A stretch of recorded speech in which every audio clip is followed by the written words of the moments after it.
गल सुनो। हाँ जी। आज की हो गया बाहर? मैं बाहर होया मैनू ना मजाक करन लग पे ने यूं हो गया फलां हो गया मैं कहा पुत्तर हुकूमत वाली गल नहीं ये कब्जे वाली गल सी कि कब्जा छुड़ाना सिर्फ बड़ा बड़े टेक्निकल आने में बड़ा टाइम लगता है तो कब्जा छुट जाएगा बच जाएगा इंशाअल्लाह। तो एक बच्चा बोलिया कहना जी शहबाज शरीफ की शेरवानी भी ही रह गई है।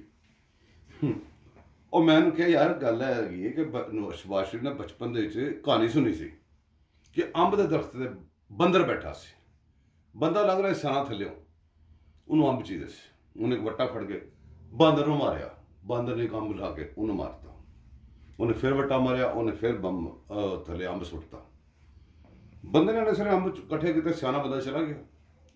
शहबाज शरीफ ने उस सियाने बंदे का काम किया की किया शेरवानी पाई कप्तान के सामने आया अपनी शेरवानी उन्हें ला के चला के मारी थले तो बड़ा बांदर से कप्तान इन्हों का उन्हें भी वही काम किया उन्हें अपनी ला के चला के मारी फारग होकर निकल गया।